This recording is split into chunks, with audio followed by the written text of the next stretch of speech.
watching Rogers TV. This program is brought to you by Ignite TV. Now you're in command. Visit Rogers.com for more details.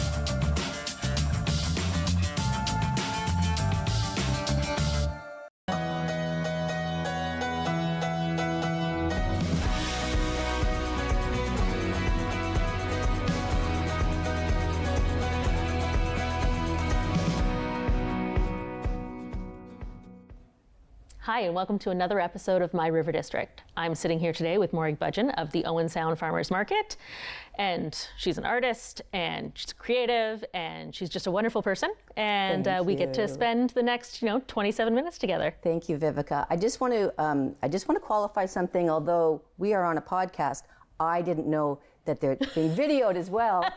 Because you said a podcast, I thought I can just go right from the gym. So I just want to make it clear that if anybody is watching this, I have come right from the gym. I'm virtuous, but sweaty. But I would appreciate looking like you after I came out of the gym, because I do not look the same. Well, rosy cheeks. I don't know. That's okay. Just flushes. Makes everybody look younger. That's right. How are you? I'm good. I'm very good. Thank you. Yeah, thanks for coming in. It's my pleasure. I always have lots to talk about. You do, and you're a very easy person to talk to. So I don't see this 27 minutes going that long for us. No, I have so much to say. Absolutely. So you run the Owen Farmers Market. I do. So I took over the farmers market in 2019. Right, and that was before the construction was done. It was before so in the middle of it. So Tom and Stephanie Pink had been, Stephanie Hargrave and Tom Pink had been at the market for a long time. 15, 20 years. Oh, wow. So, at least 20 years, nearly 20 years. And one day I was just talking to Tom, and he said, I think that I'm leaving the market and we're looking for somebody. And I went, ding. I'd always thought about that. I'd been a vendor at the market several years earlier for about 5 or 6 years. And I'd always thought that might be an interesting thing to tackle. Yeah. So when he said that, I put in my application and I got it. So that was in August of 2019 we took over, and the construction was still going on. We just have this handy map right here. I know, look at that. We brought visuals. You can't hear it, but you can see it. And at that time, all the outdoor vendors, because it was summer, were across 8th Street on First Avenue. First Avenue East, sort of going on behind Leggett's. So was everybody an outdoor vendor at that point? No, we still did indoor vendors, but everybody would go indoors, but there was no canopy. So just the building indoors, and then if you wanted the outdoor vendors, you crossed the street, and they were all lined up on either side. There was quite a few vendors at that time outside. Yeah. So because there was no canopy, even we had that long canopy had been there for years, but we have changed it now, and there's a T at the end. Right. So when we started that was August 2019, and as you can imagine, something very interesting happened after the construction was finished around October. What's that? COVID. Oh, right. Yeah. So in March of I was still getting my feet wet. Sure. And understanding, because it's seasonal, and every season the vendors change, the dynamics change, the floor plan changes almost, and we hadn't done a full season when suddenly COVID. Right. And the market, in the first time in its probably long history, closed. The market had never been closed. Wow. The market started in 1845. So this is probably, I don't know, maybe during the war, the Spanish, I don't know, but as far as I know, there really was, could find nothing about it ever being closed before. Interesting. What if Christmas falls on a Saturday? So that's the only time. So at once every 7 years, Christmas falls on a Saturday and it's closed. And that was 2 years ago. It's so exciting once every 7 years when Christmas Eve falls on Saturday. Right. And, waited patiently for the 7 years to come around, all those vendors did. And the year that it happened was the year of that terrible storm. Oh, no. So we had maybe 10 vendors there. Everything was closed down. And all I could think about were all those vendors with all their preparing for Christmas, the busiest time of the year. The chickens don't stop laying. They've made all their fruitcake. They've done all their stuff. They've got all their turkeys. And only about 10 vendors were able to make it in that day. So we've got to wait another 7 years before that happens. But there is once every 7 years, it is, and I've was able to have it where you get New Year's Day and Christmas Day. So you have actually 2 weeks off market. Oh, and I think okay. that was only option to get it holiday. Yeah, only once every. It's like leap year, but every 7 years, and that was maybe a year or 2 years ago. It's like you've got 5 years to go. Yeah, before you get another vacation. I know exactly. It was quite like such an extended time. It was really nice. You start to kind of like lose it at that point because you're like, I'm used to doing this every single Saturday, and now you haven't done anything for 2 weeks. Well, and that's what happened during COVID. It was we closed, I think, March. And then it was maybe for a month before we could get public health to approve a new plan that we had. Sure, yeah. So it was a real trial by fire. We were thrown into it. And by the time, I guess it was, what's the weekend that happens after March? Easter? No, the next one. We were able to reopen. But we reopened we got online, basically. And that was quite a flurry. And I think that the company that we went online with, called Local Line, went from 5% to 500% of being sold out because everybody wanted to do it. But they were really great, and we did that for several months. And then we changed it and opened, and we had, you can even see here, this is during COVID. Yeah, this probably would have been summer of 2020. Yeah, and again, we're for those that don't see this, we're pointing at a lovely That's right. Aerial view of the market on the wall. And at that point, everybody was sort of shepherded in through one direction and left out in another direction. And it was a lot of work. And in order even to get it approved was a lot of work. Yeah. And then we had to be quite almost militant about it because I didn't want to get closed down.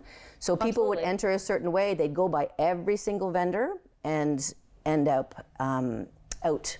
I think they ended up out on 8th Street. Okay. But we had all the vendors in the canopy facing out as well, and 6 feet between them.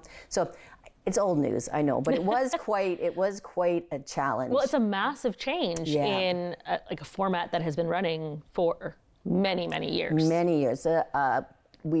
Market moved into that building in 1936. Okay. It was an old waterworks building. Mm-hmm. So it's, like I said, even the tables that we use are still the original ones. Really? Yes. The giant Those giant wooden ones with the cubbies in them. And it's been controversial many times over many years about getting rid of those. But people think that they're not the greatest, but they look old and they've been there forever. Well, and they're still sturdy. Yes, they are. Yeah. They are. There was actually a movie filmed, and the tables were used as Santa's workshop. It was, really? It was Medford. It was Meaford, but it was Medford. Oh my gosh, I can't believe I'm forgetting the name. One Magic Christmas. Oh, okay. And they used the City Hall tree when it was there. Right. And those, so they're infamous. Yeah, that filming was a pretty big deal here. It was. Yeah. And they used that as Santa's workshop. So those tables have a history. It's interesting because we're finally, I would say, in the last maybe even 8 months, have moved back almost to pre-COVID. Okay. It took a long time. We had a lot of, we had more space. We had to have more space for vendors inside the market. So I think we're almost back to that now. But when we first went back, it felt very crowded. But not so much anymore. We have sort of the sitting area where you used to sit and eat breakfast. That's more out in the canopy now in the summer outside. Yes, I love it outside in the summer. It when is it's beautiful, and you've got a musician playing, and it's all just very like heartwarming and. Yeah, and we've got flowers around, and it's November. We won't have flowers for a while, but. I think that it's great ambience and it's a great community. The market, even in January, February, March, there's people coming to market regularly. You know, they want their breakfast sandwich, they want their bread, they need their eggs, and that's really lovely to see all these faces regularly. Yeah, and it's such a safe, inclusive space. I bring my kid nearly every single Saturday. And she just knows exactly where she's going. She even pays for her own things now. Does she get a gingerbread? In the winter. Okay. But in the summer, it's a brownie. So we go around the whole area. If I want to stop and look at anything, absolutely not. We get that brownie first. And then she does it, she pays for it, and then we'll go get a hot chocolate at the counter, and we'll go and we'll sit in a chair. It's just a completely, that's our Saturday routine. And if we don't go there on a Saturday, it's the end of the world. Well, and we've seen so many kids, market kids, so many vendors market kids who have grown up and now are working as vendors, and then they're off to school and now they're coming with their children. It is really generational, and we see that a lot. Yeah, I remember the Donaldsons were inside, just kind of inside the big side doors, and watching her son climb under the table, come and play with a whole bunch of kids that he knew. Yep. And then when he wanted to go back, he just went back under the table to his mom and dad. Yeah, and Tom and Stephanie's children grew up at Market, and I think it's really funny because Stephanie, previous manager, we have a 50-50 draw just with the vendors. It's just a simple thing with our vendors, but I've been using the same plastic chalk box that she had used with her kids, and so I finally retired it and gave it to Stephanie, who was going to give it to her daughter. So there's just all these quirky little adorable things that go around Market, and it just keeps on going around and around. Well, and everybody just accepts the kids running amok too. Yeah. Like very rarely will you see them with their adult. They're with somebody else's adult. But that's in the summer. That Market Square is really lovely. It does get crowded in the colder months, but that's okay because part of it. everybody seems to know everybody. And that Christmas that I was telling you about, that Christmas Eve where there was only 10 vendors there, it was like a kitchen party. Sure. It was so much fun with, I don't know, we were all in. We had music and coffee, and it's just a lovely community. I have to admit, I have every Saturday morning, I never have a problem getting up and coming down. And during COVID, I sort of missed those early days that we had, where just the buzz of everything, the time that we were closed. I really missed that. Yeah. That's so lovely to hear. Now, how many vendors can you fit on the inside portion of the extension? 20, I can squeeze in a few more, and then so we're very seasonal. So our summer sort of ends on Thanksgiving weekend, and I have to cram everybody that's outside inside. It does get a bit tricky, but I've only had one year where I had to do a draw with our dailies. So we have a system where we have annuals who pay yearly, come all the time. They have to be there. They can take 6 weeks off a year, that's all. And then we have dailies who they come regularly, but maybe they haven't graduated yet to an annual, or they just come occasionally. Right. So figuring that all out, it's really tricky. You may come into Market sometime and we say that we don't have any space, but there are some empty spots, but it's a vendor who maybe hasn't come that day, and there's a few people, not as many that I can call at the last minute and say we have a spot, but there's about 20 can fit in the canopy, and then I don't know the number of the ones inside. Generally, people in the canopy can graduate inside if somebody leaves, but somebody has to leave inside in order to come, for somebody to sort of graduate in. For instance, DeYoung Acres, they were outside in the old system before the renovations happened, outside all winter with coolers. And they just hung in, and eventually there was a switch over and they were able to move inside. And you've got the fish as well inside. Yeah, the fish have been inside forever. So I think, I mentioned that in 1935 took over this space. 1936. So 1936, it moved into the Waterworks building.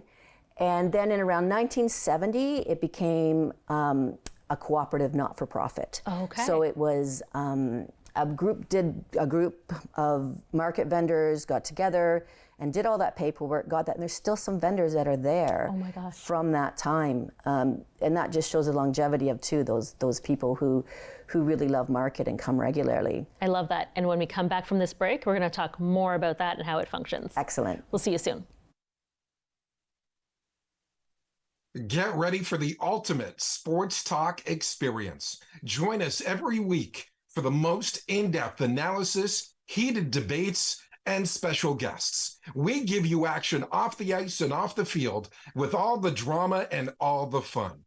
Don't miss out on the sports talk show that's taking the game to a whole new level. Get your game face on and join us on RTV Sports Wrap. Well, ladies and gentlemen, welcome to the set of Attack Wrap. I'm your host this year, Nick Kennedy, and this week on the show, we're going to have Harry, Nancy, and Gabriel Smith joining us. So make sure you tune in here on Rogers TV as we break down the 3-game road trip on Attack Wrap.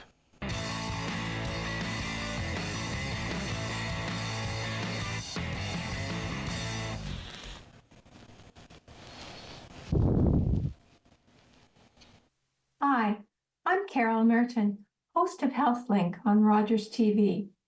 HealthLink connects home, community, and healthcare with interesting topics and speakers about your health and your community. Welcome back to My River District. I'm sitting down today with the market manager, Morag Budgeon, and we have been having the most delightful chat about the market. It just warms my heart so much. But let's talk about some facts. Sure. So a lot of people always, ask me as a contact, hey, how do I get in the market and stuff? I just go to the website. I don't know. But how do they go about doing that? How is it run? Sure. A lot of people are under the illusion that we're a city department, and we're not.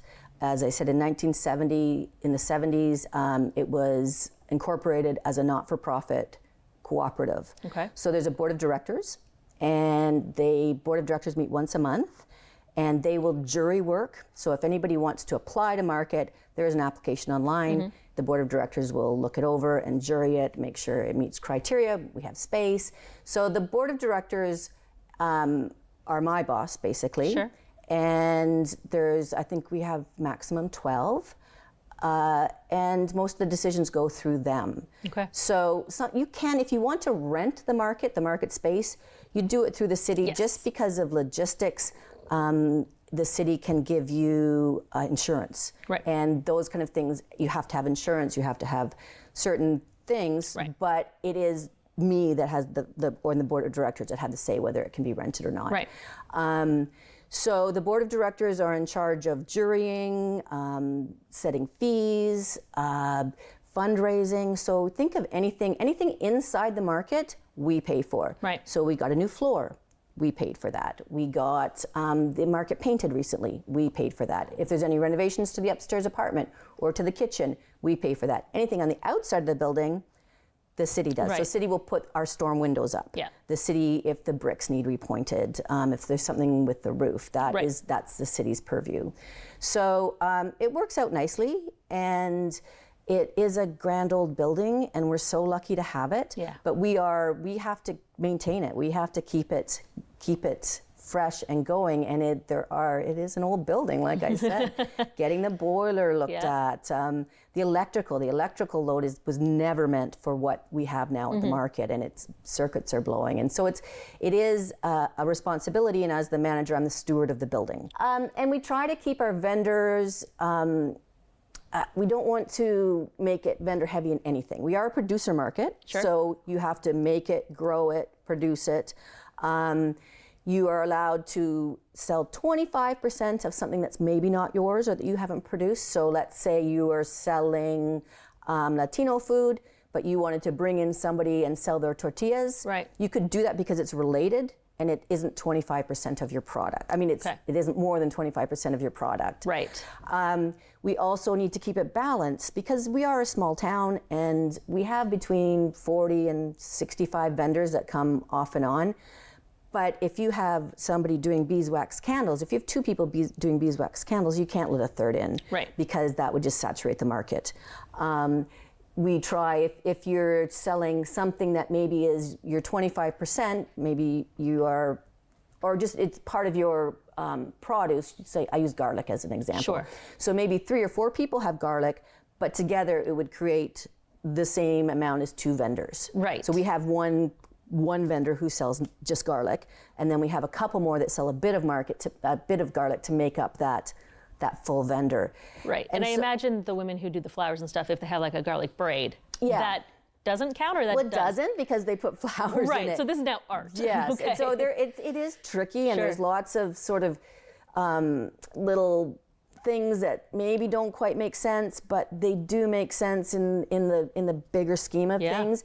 The flowers are an example. So the beautiful flowers, they don't always sell out. So do we want to take another flower vendor when they apply? We want to be careful to keep our vendors we don't want the flowers that are there to sell even less and not come back. Sure. So sometimes people think that the market is not quite full with vendors, but it is.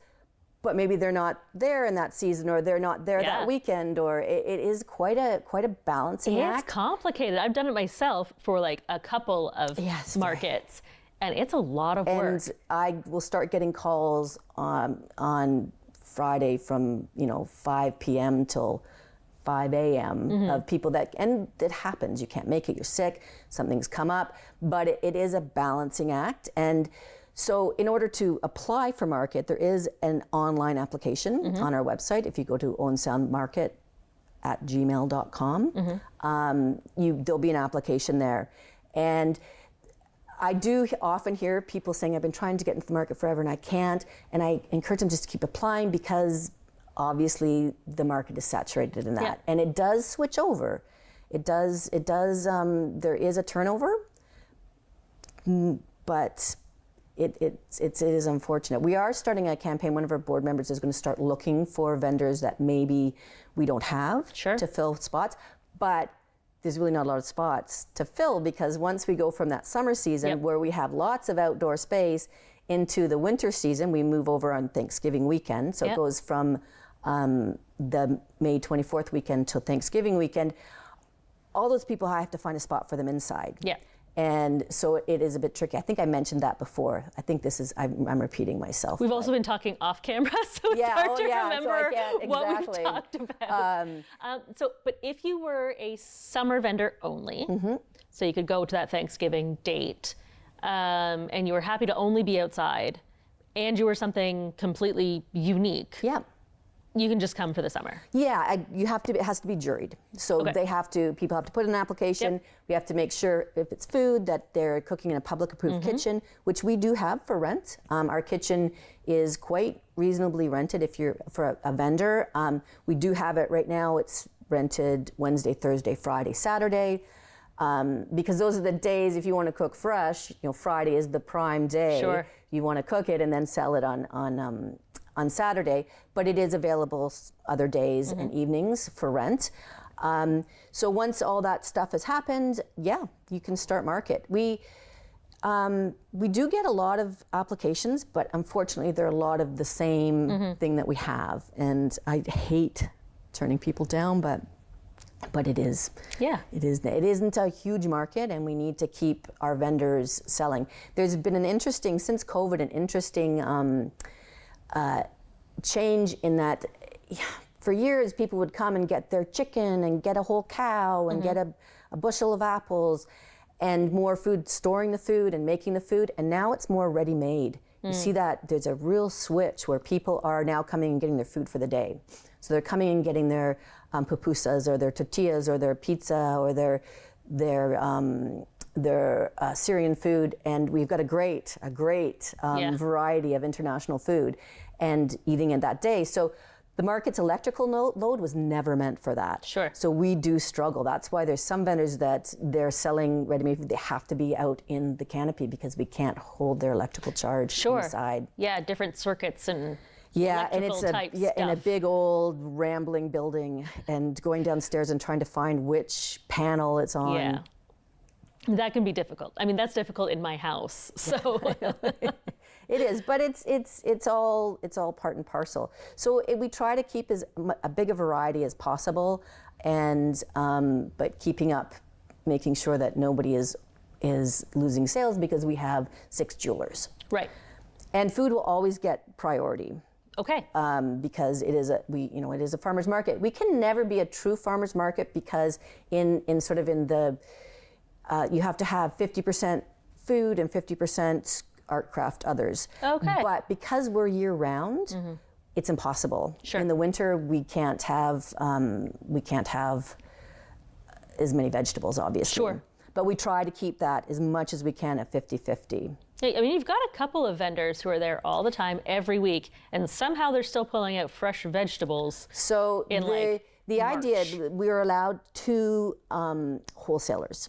Okay. So we're not allowed. So generally, you can't come and go to the veggie supply house and pick up your veggies and come and resale them. So we're allowed 2 resellers or wholesalers, and one is a vegetable and one is a meat. Okay. And so we always have that spot. So if one of them left, we would try and find somebody so that we have some vegetables during the winter. Gotcha. And then there's, I think, one person that's not a food vendor who can be a reseller, and that's books. So we are running out of time quickly. This has gone so fast. Is there anything and it's we've been missed? so easy.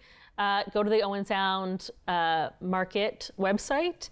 At owensoundfarmersmarket.ca. Get the vendor. It's under like become a vendor, and it's just there.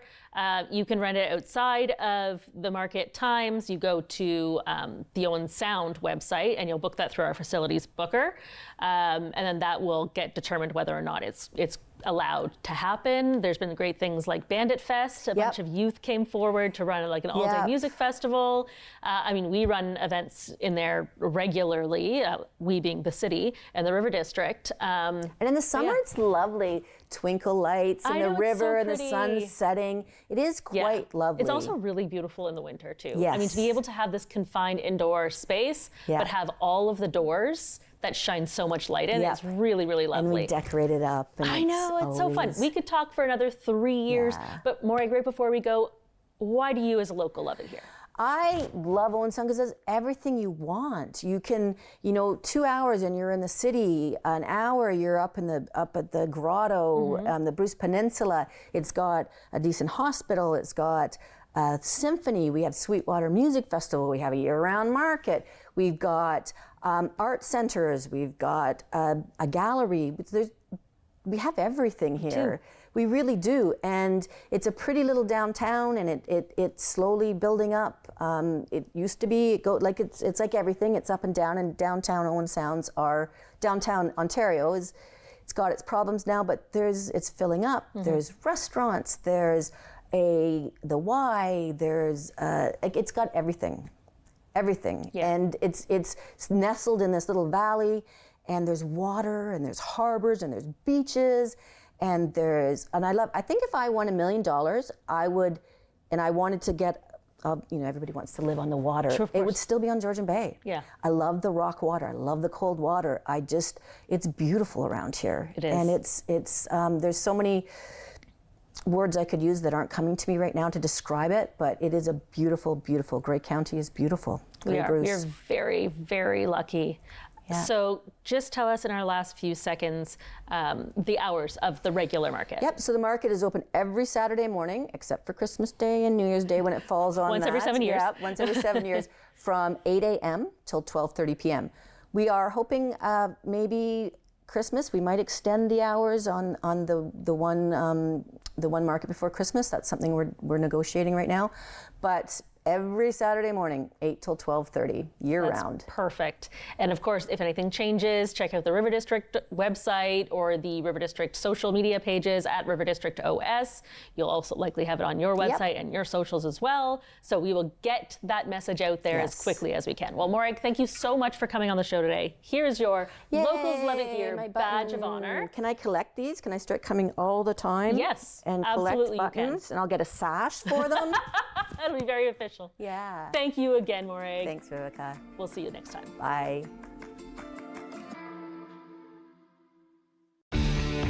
Connect with us by visiting our website or email us at comments@rogerstv.com.